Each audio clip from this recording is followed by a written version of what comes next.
La joie et le sourire pour une trentaine de jeunes Camerounais.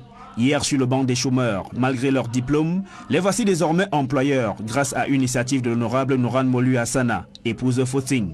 La députée PCRN de Vori-Est, qui avait promis d'être aux côtés des jeunes et des populations de manière globale, passe de la parole à l'acte. Dans le cadre des micro-projets, elle vient d'offrir des formations à ces jeunes afin qu'ils puissent s'auto-employer. Je suis extrêmement fière de ce qu'on a pu accomplir dans le cadre de ces micro-projets-là.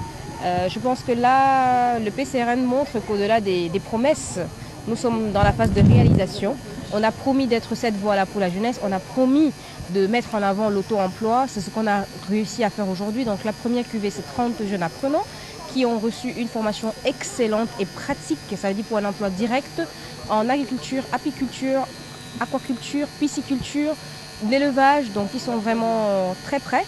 Et aujourd'hui, donc, c'était la remise de diplôme. Je pense que vous avez vu comment ils étaient très souriants et ils ont reçu leur parchemin. L'honorable Noran Molu Hassana, en plus de la formation, a offert à ces jeunes la logistique et des appuis financiers pour lancer leurs activités. On leur a offert des bacs et de l'aliment pour le poisson, des ruches. On leur a offert des boutures de manioc et des rejetons de plantain pour qu'ils puissent se lancer dans l'activité. Parce que c'est bien beau donner une formation, mais il faut donner le minimum quand même pour qu'ils puissent se lancer. Donc mon sentiment, c'est que je suis extrêmement fière. Et je suis d'autant plus fière que j'ai joint en fait les paroles, les promesses de campagne à les réalisations. Et je leur ai dit de ne jamais l'oublier. Nous avons promis au PCRN d'être des gens qui réalisent, d'être toujours du côté du peuple. Et aujourd'hui, on peut se vanter que nous sommes vraiment cette génération, la génération 2.0, qui est dans la réalisation et qui a dépassé l'étape des promesses. Les bénéficiaires expriment leur gratitude. Je me sens très fière de moi déjà, très honorée aussi d'avoir été admise et d'avoir pu participer à cette formation. Personnellement, je me suis spécialisée en apiculture, l'élevage des abeilles. Donc aujourd'hui, je peux dire que je suis prête à produire, à installer mes ruches et à pouvoir produire du miel dans quelques temps. Nous lui disons merci et nous souhaitons beaucoup de courage pour la suite. Parmi nous, il y a de nombreux diplômés des licences, master, BTS qui sont à la maison depuis qu'ils ne font rien. Et l'honorable nous a donné une très grande opportunité de nous mettre à notre propre compte. Donc pour nous jeunes, c'est une aubaine en fait. La spécificité des formations reçues par ces jeunes est qu'en développant leurs activités, ils créeront aussitôt des emplois pour sortir de nombreux autres Camerounais du chômage. Après cette cuvée, d'autres vont prochainement bénéficier de cette initiative d'honorable Noran Molu Hassana, épouse Foting.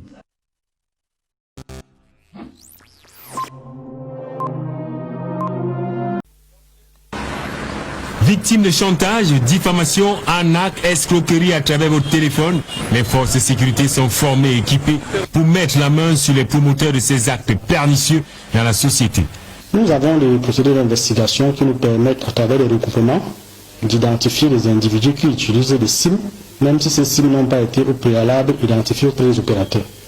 50 000 dossiers traités à la gendarmerie et plus de 90% des cas résolus. Tout le problème, c'est que les victimes hésitent encore à porter plainte pour déclencher le processus.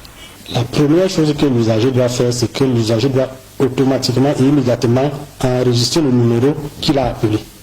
Une fois qu'il a noté ce numéro, il doit se rapprocher le plus rapidement possible d'une unité de gendarmerie la plus proche afin de porter plainte de manière officielle.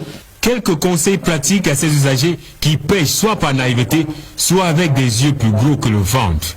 Toutes les affaires où il y a de grosses sommes d'argent, ou il y a des gens qui vous appellent ou qui ne sont pas dans votre entourage proche, soyez un peu plus vigilants. Les villes de Yaoundé, Douala, les régions de l'Ouest, du Nord-Ouest et du Sud-Ouest sont les plus affectées par le phénomène. Mais la gendarmerie nationale, avec son réseau étendu sur l'ensemble du territoire et son partenariat avec l'Antique, la police a renforcé son maillage sécuritaire. La crise sanitaire va devenir une crise économique parce que le coup de frein est si brutal et durable qu'il va falloir aider le pays à redémarrer. Lors du Conseil des ministres tenu le 22 juillet dernier, le chef de l'État, Ali Bongo Ondimba, a rappelé aux membres du gouvernement les priorités. La priorité dans ce contexte de crise multiforme est la relance de l'économie en ce qu'elle impulse le maintien et la création des emplois. La croissance des entreprises conditionne la capacité de financement de notre modèle social en garantissant la dignité de nos compatriotes. Le chef de l'État a ainsi exhorté le gouvernement à ne pas se disperser et aller à l'essentiel. Pour le ministre gabonais de l'économie, département ministériel qui aura un rôle clé à jouer dans la relance de l'économie gabonaise suite aux effets dévastateurs du coronavirus, certains secteurs, plus que d'autres, sont ciblés. Parmi les axes prioritaires, nous devons relancer toutes les activités qui sont génératrices de revenus. Nous devons relancer toutes les activités qui permettent une meilleure résilience de notre économie. C'est-à-dire là où nous avons un avantage comparatif, le secteur bois, le secteur forêt-bois, le secteur du tourisme, le secteur des mines. Maintenant que le ton est donné, reste à consolider cette dynamique et implanter la stratégie de relance de l'économie sur la période 2021-2023. La rouverture des lieux de culte, c'est la troisième phase d'allègement des mesures restrictives élaborées en mars dernier pour freiner l'évolution de la Covid-19.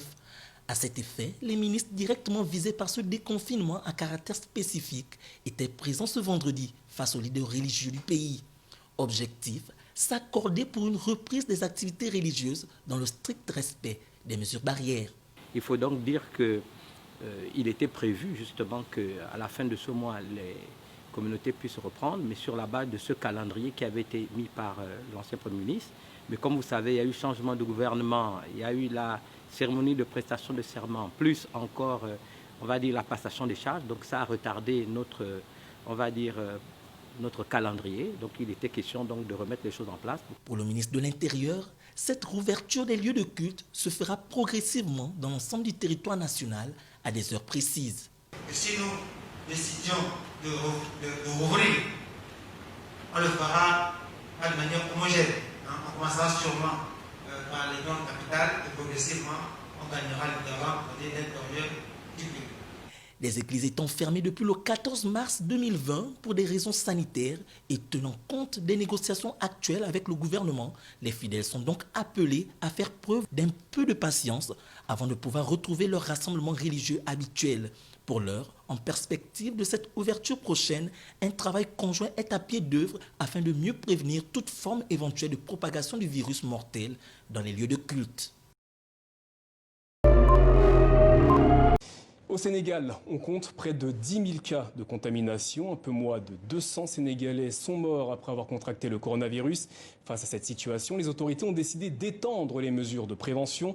De nouveaux centres de dépistage ont ouvert leurs portes à Dakar afin de tester les voyageurs qui sortent et qui entrent sur le territoire. Ces tests devraient être étendus prochainement à d'autres grandes villes du pays. Voyez ce reportage d'Anaïs Furtad et Clémence Dehaut. Sur la route de l'aéroport de Dakar, un centre de dépistage du Covid-19. Ici, tous les patients sont des voyageurs espérant être testés négatifs pour pouvoir sortir du pays. Ce centre, c'est sur sollicitation du ministère de la Santé qui tenait à ce que les voyageurs sortants soient vraiment testés par rapport non seulement au niveau national, mais surtout par rapport au pays d'accueil. Parce qu'il y a pas mal de pays pour lesquels il faut un test Covid avant d'entrer au niveau du territoire. Il faut attendre 48 heures pour recevoir les résultats.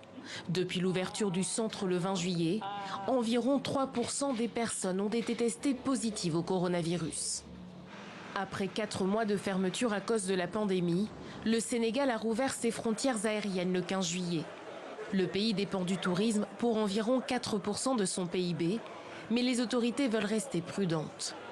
Les mesures sanitaires sont strictes, masques obligatoires, caméras thermiques ou encore mesures de distanciation sociale. Dakar a également imposé des mesures de réciprocité. Les voyageurs en provenance de pays qui n'autorisent pas les citoyens du Sénégal sur leur sol ne sont pas admis dans le pays.